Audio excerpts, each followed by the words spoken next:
Chers compatriotes, ce 30 juin 2019, la République démocratique du Congo va commémorer le 59e anniversaire de son indépendance.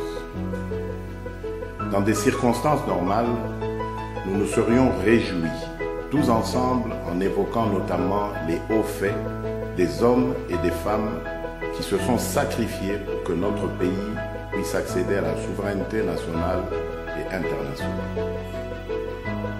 Tout en ayant une pensée pour ceux des pionniers de l'indépendance qui nous ont quittés et ceux qui sont encore en vie, les Congolaises et les Congolais ne peuvent que se rendre à l'évidence. 5 mois après mon accession à la magistrature suprême, je ne peux nier que notre pays fait encore face à des défis majeurs. Ils sont énormes, certes, mais pas insurmontables. La problématique de l'insécurité récurrente dans certaines parties du territoire national, principalement dans les provinces de l'Ituri, du Nord Kivu, du Sud Kivu, du Tanganyika, du Kasaï et du Kasaï central, est très préoccupante. Je fais du rétablissement de la paix sur l'ensemble du territoire ma priorité, car il y va de la survie de centaines de milliers de compatriotes, de la stabilité des institutions établies, de la relance économique et du climat de paix avec tous nos voisins. En attendant la mise en place imminente du gouvernement de la République, je n'ai pas croisé les bras.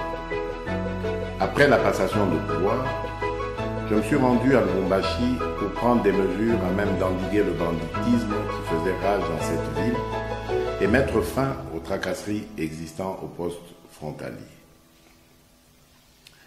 Je me suis ensuite rendu dans la province du Nord Kivu, plus précisément à Goma et Beni, pour faire l'état des lieux de l'insécurité grandissante et de la persistance de l'épidémie à virus Ebola. J'ai terminé ce périple à l'intérieur du pays par la ville de Kisangani. Partout où je suis passé, je me suis rendu compte que nos compatriotes vivent dans la peur du lendemain à cause de l'insécurité. Et en ce qui concerne Beni et Butembo, comme si cela ne suffisait pas, le drame humanitaire que constitue cette épidémie à virus Ebola est venu s'ajouter à ce tableau déjà assombri. Les derniers cas de résurgence d'insécurité en Ituri m'affectent profondément, car ils constituent un grand recul en matière de pacification. C'est ainsi que je viens d'ordonner à nos forces armées de mener des opérations de grande envergure dans les territoires de Djougou et Mahagi. Ces opérations vont s'étendre à Minembwe, dans le sud Kivu, pour mettre définitivement fin aux aventures de tous les hors-la-loi qui endeuillent nos populations et sèment la désolation dans cette partie du pays. Nous saluons les nombreuses redditions des groupes armés observées depuis notre accession à la magistrature suprême. Le gouvernement, en concertation avec la MONUSCO, est en train d'étudier le cadre adéquat pour leur prise en charge en vue de leur réinsertion dans la société. Nous lançons un vibrant appel aux groupes armés encore actifs à déposer les armes pour bénéficier des avantages de ce nouveau cadre de démobilisation, désarmement et réinsertion.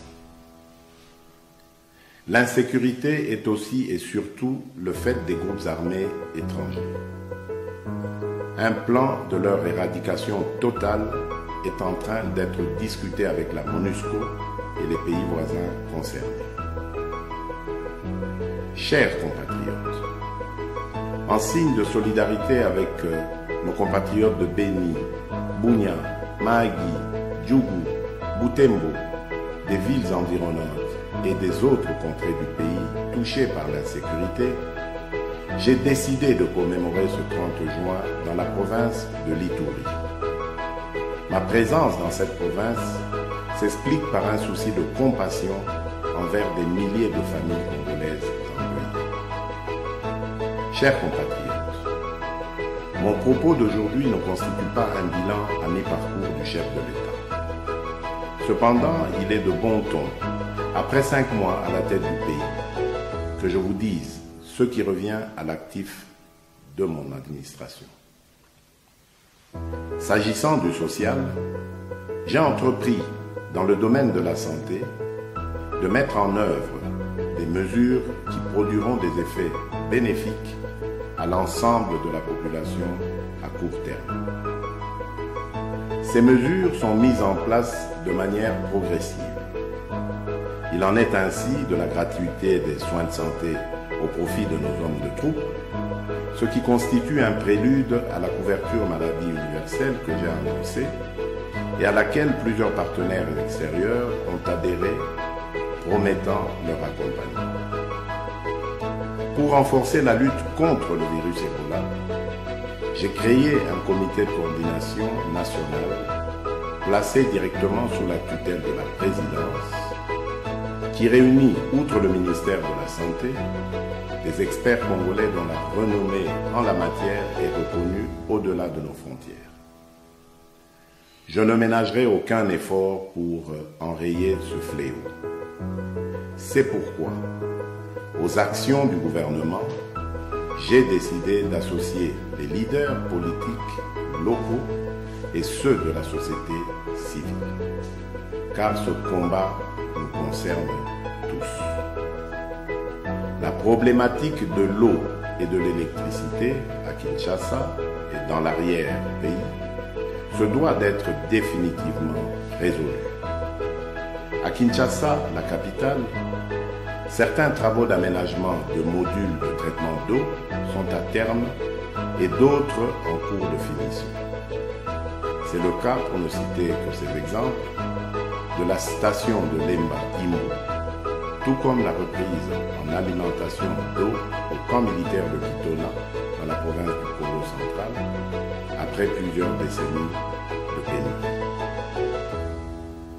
Dans le domaine des infrastructures, les travaux en cours sur l'étendue du territoire national, en particulier des routes et ponts d'intérêt général, démontrent ma détermination à favoriser l'intégration nationale et les échanges entre les provinces. Dans les centres urbains, la ville de Kinshasa a donné le ton avec des travaux d'aménagement, notamment des sauts de moutons, en vue de débarrasser la capitale de ces interminables embouteillages.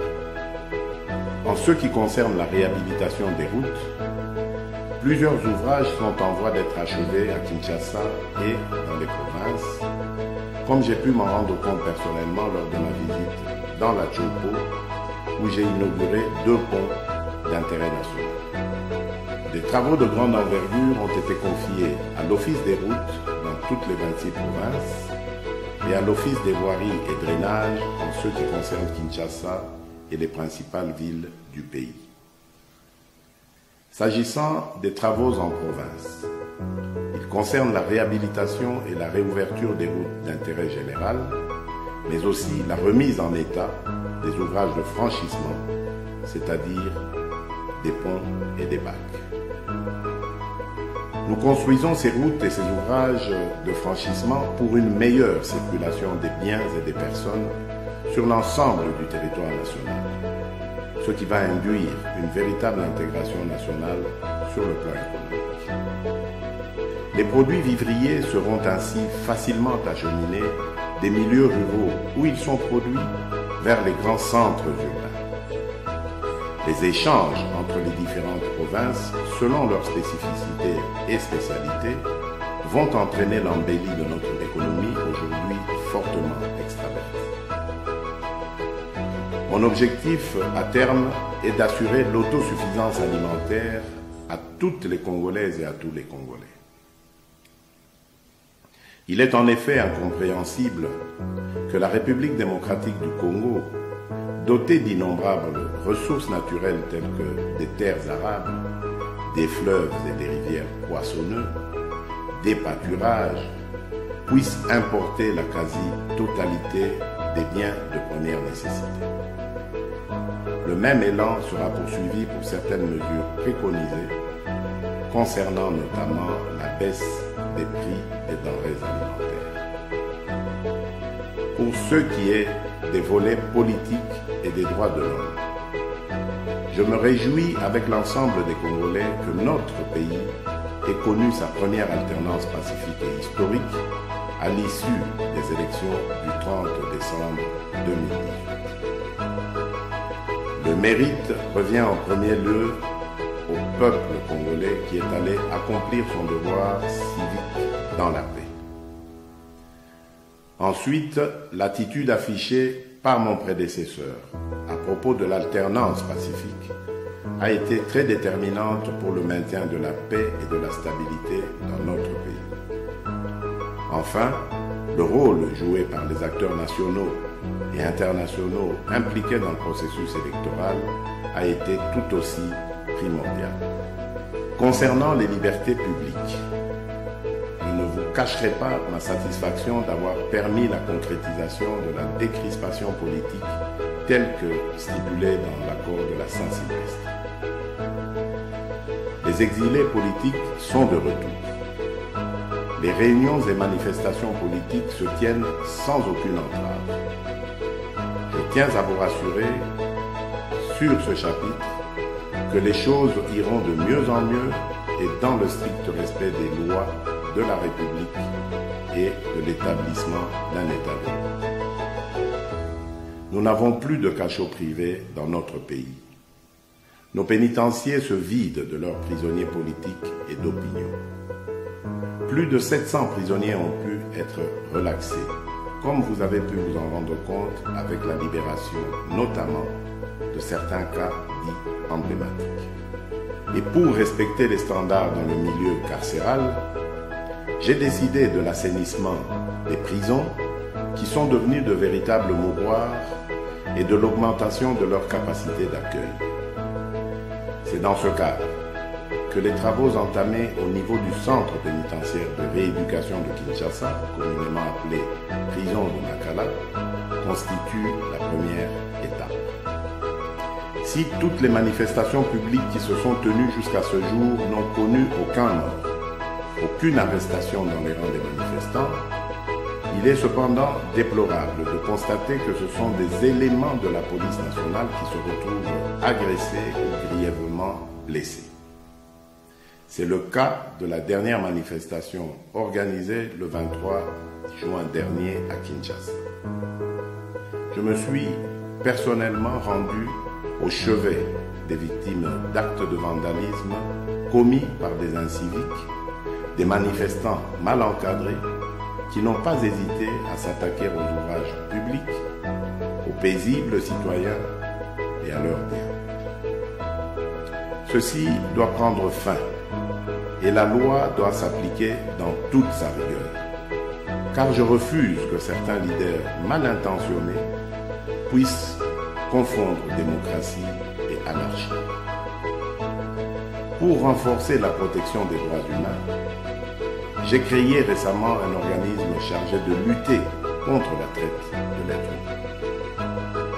Toujours sous ce chapitre, il n'est pas vain de signaler que toutes les tendances politiques ont désormais accès aux médias officiels, notamment la radio et la télévision nationale congolaise, RTNC en style. Mes chers compatriotes, 5 mois après mon avènement au pouvoir, je ne peux produire de miracle. C'est pourquoi je fais appel au patriotisme de tout un chacun pour les nombreuses réformes à réaliser en vue de répondre aux besoins multiples et variés de la population. Si nous adhérons tous à la vision selon laquelle tout doit être fait et doit revenir d'abord au peuple, celui-ci a aussi sa part de responsabilité, particulièrement dans le changement des mentalités. Dès lors, je vous exhorte tous à regarder dans la même direction. Notre pays ne pourrait qu'en retirer le plus grand bien. De nouvelles opportunités s'offriront au Congo. À la faveur de l'amélioration en cours du climat des affaires, la diversification de notre économie attirera de nouveaux investisseurs. Des emplois seront créés au profit des chômeurs et surtout de nos jeunes.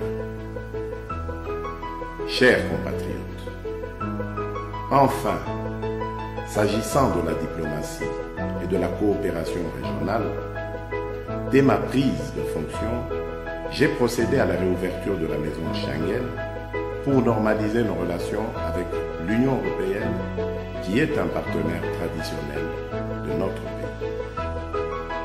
J'ai organisé un premier déjeuner diplomatique. J'ai décidé d'échanger régulièrement avec tous les ambassadeurs accrédités dans notre pays. C'est dans ce cadre que j'ai reçu au mois de février dernier tous les ambassadeurs pour parler avec eux de ma vision en politique étrangère. Dans ce même cadre, j'ai tenu à mettre en place des déjeuners diplomatiques, dont le premier s'est tenu avec les ambassadeurs de l'Union européenne et du Canada. Cet exercice va se poursuivre avec les ambassadeurs des autres pays. Dans ce domaine, ma politique sera celle de l'ouverture au monde, dans un partenariat gagnant-gagnant. Quant à la coopération régionale, la position géographique de notre pays, située au carrefour de plusieurs organisations sous-régionales, lui confère un rôle majeur dans l'intégration africaine préconisée par les chefs d'État regroupés au sein de l'Union africaine. L'intégration africaine étant l'objectif ultime, j'ai entamé des voyages au niveau de la région pour partager cette idée avec mes pairs. Cette démarche consiste à réaliser d'abord l'intégration au niveau de chaque sous-région avant sa consolidation au niveau continental. C'est dans ce cadre que mes visites m'ont déjà permis d'échanger avec les chefs d'État de l'Ouganda, du Rwanda, du Burundi, de la Tanzanie, de la Zambie, de l'Angola et du Congo, en ce qui concerne nos voisins. À cette liste s'ajoutent mes fructueuses rencontres avec les chefs d'État du Kenya, de la Namibie, d'Afrique du Sud, du Gabon et de la Guinée équatoriale. Avec les uns et les autres, nous avons compris que nous n'atteindrons pas cet objectif d'intégration africaine et du développement de notre continent si nous ne menons pas un combat farouche contre l'insécurité et les différents conflits qui déstabilisent l'Afrique. Ceci n'est possible que par la construction d'infrastructures transnationales. Les routes, les chemins de fer, les voies aériennes, les voies fluviales et maritimes, et par l'élimination des barrières douanières. Toujours sur ce chapitre de la diplomatie, je voudrais aussi souligner mon dernier passage à Washington, où j'ai eu des discussions avec la directrice générale du Fonds monétaire international. Ces discussions ont débouché sur une mission de cette institution à Kinshasa au titre de l'article 4. Le rapport de cette mission augure la reprise des programmes avec le FMI, qui est une bonne chose pour l'économie de notre pays. Avec la Banque africaine de développement, je voudrais d'emblée remercier le président de cette institution, mon frère Akinwumi Adesina. Au cours de nos échanges, il a clairement indiqué sa satisfaction concernant l'assainissement du cadre macroéconomique et a également promis le soutien de son institution aux différents projets de notre pays.